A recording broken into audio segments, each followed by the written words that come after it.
সম্মানীয় চৰকাৰী পক্ষৰ সদস্যসকলৰ নমস্কাৰ।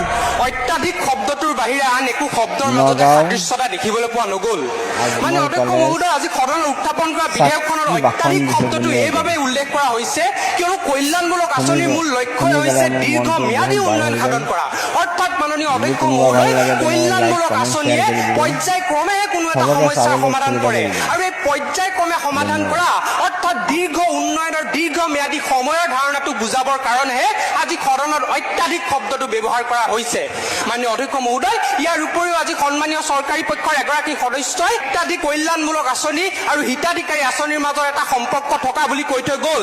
আন এগৰাকী সদস্যই আকৌ কৈ থৈ গ'ল যে কল্যাণমূলক আঁচনি আৰু হিতাধিকাৰী আঁচনিৰ মাজত আকাশ পাতালৰ পাৰ্থক্য আছে।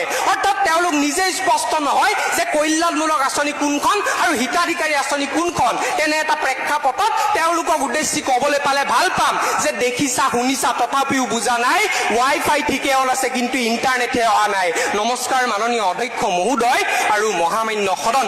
মাননীয় অধ্যক্ষ মহোদয়, আজি সন্মানীয় চৰকাৰী পক্ষৰ এগৰাকী সদস্যই উন্নয়নৰ সম্পূৰ্ণ ধাৰণাটোক কেৱল মাত্ৰ পৰম্পৰাগত উন্নয়নৰ ধাৰণা এটাৰ মাজতে সীমাবদ্ধ কৰি ৰাখিবলৈ চেষ্টা কৰিলে। অৰ্থাৎ যদি আন্তঃগাঁথনি নিৰ্মাণ কৰা হৈছে, বিনিয়োগৰ ব্যৱস্থা কৰা হৈছে, তেতিয়াহে উন্নয়ন হৈছে। কিন্তু মাননীয় অধ্যক্ষ মহোদয়, বৰ্তমান সময়ত উন্নয়নৰ সম্পূৰ্ণ ধাৰণাটো পৰিৱৰ্তন হোৱা দেখিবলৈ পোৱা গৈছে। অমৰ্ত্য সেনে তেখেতৰ বিখ্যাত গ্ৰন্থ ডেভেলপমেণ্ট এজ ফ্ৰীডমত স্পষ্ট ভাষাৰে উল্লেখ কৰিছে যে এখন ৰাষ্ট্ৰৰ উন্নয়ন তেতিয়াহে নিশ্চিত কৰিব পৰা যাব যেতিয়া সেই ৰাষ্ট্ৰখনে শিক্ষা আৰু স্বাস্থ্য খণ্ডৰ দৰে সামাজিক খণ্ডসমূহৰ ওপৰত গুৰুত্ব প্ৰদান কৰিব। আৰু এই সামাজিক খণ্ডৰ ওপৰত গুৰুত্ব প্ৰদান কৰাৰ আটাইতকৈ ফলপ্ৰসূ মাধ্যমবিধে হৈছে কল্যাণমূলক আঁচনি। অৰ্থাৎ মাননীয় অধ্যক্ষ মহোদয়, কল্যাণমূলক আঁচনিয়ে কোনো নিৰ্ভৰশীলতাৰ সংস্কৃতিৰ সৃষ্টি কৰা নাই। ইয়াৰ বিপৰীতে ই নিঅ' ডেভেলপমেণ্ট অৰ্থাৎ নব্য উন্নয়নৰ ধাৰণাটোকে নিশ্চিত কৰিছে। আৰু আজি এইবোৰ কথা তেওঁলোকে স্পষ্ট নকৰি কোনে ক'ত ভীমকল খাইছে, জাহাজী কল খাইছে, সেইবোৰ কথাতে তেওঁলোক আজি সীমাবদ্ধ থাকিলে। ইয়াৰ উপৰিও মাননীয় অধ্যক্ষ মহোদয়, আজি সদনত উত্থাপন কৰা বিধেয়কখনত থকা কল্যাণমূলক আঁচনিৰ ধাৰণাটো ডিচেন্ট্ৰেলাইজেশ্যন অৰ্থাৎ বিকেন্দ্ৰীকৰণৰ ধাৰণা এটাৰ ওপৰত প্ৰতিষ্ঠিত হৈ আছে।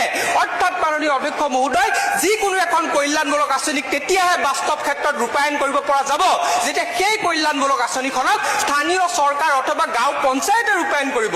অৰ্থাৎ মাননীয় অধ্যক্ষ মহোদয়, কল্যাণমূলক আঁচনিৰে বিকেন্দ্ৰীকৰণৰ যি ধাৰণা, এই ধাৰণাটোৱে নিশ্চিত কৰে গণতান্ত্ৰিক প্ৰমূল্যবোধৰ ধাৰণাটোক। ইয়াৰ উপৰিও মাননীয় অধ্যক্ষ মহোদয়, আজি সন্মানীয় চৰকাৰী পক্ষৰ প্ৰত্যেকগৰাকী সদস্যই সম্পূৰ্ণ নিৰ্ভৰশীলতাৰ সংস্কৃতিৰ ধাৰণাটোক কেৱল মাত্ৰ অৰ্থনৈতিক ক্ষেত্ৰ এখনৰ ভিতৰতে সীমাবদ্ধ কৰি ৰাখিবলৈ চেষ্টা কৰিলে।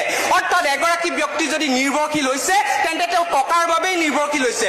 কিন্তু মাননীয় অধ্যক্ষ মহোদয়, তেওঁলোকে আজি স্পষ্ট কৰাৰ প্ৰয়োজনীয়তা আছিলে পুৰুষতান্ত্ৰিক সমাজ ব্যৱস্থাৰ ফলস্বৰূপে যে এগৰাকী মহিলা যে পুৰুষৰ ওপৰত নিৰ্ভৰশীল হৈ আহিব লগা হৈছে, যাৰ ফলস্বৰূপে যি নিৰ্ভৰশীলতাৰ সংস্কৃতিৰ সৃষ্টি হৈছে, সেই নিৰ্ভৰশীলতাৰ সংস্কৃতিৰ সৃষ্টিৰ ক্ষেত্ৰত কল্যাণমূলক আঁচনিৰ দুখ কোনখিনিত? তেওঁলোকে আজি স্পষ্ট কৰাৰ প্ৰয়োজনীয়তা আছিলে জাতিগত বৈষম্যতাৰ ফলস্বৰূপে যে ঐতিহাসিকভাৱে দলিত শ্ৰেণীৰ এগৰাকী ব্যক্তি তথাকথিত উচ্চ বৰ্ণৰ শ্ৰেণীৰ লোকৰ ওপৰত নিৰ্ভৰশীল হৈ আহিব লগা হৈছে, যাৰ ফলস্বৰূপে যি নিৰ্ভৰশীলতা সংস্কৃতিৰ সৃষ্টি হৈছে, সেই নিৰ্ভৰশীলতা সংস্কৃতিৰ সৃষ্টিৰ ক্ষেত্ৰত কল্যাণমূলক আঁচনিৰ দুখ কোনখিনিত? অৰ্থাৎ Thank you.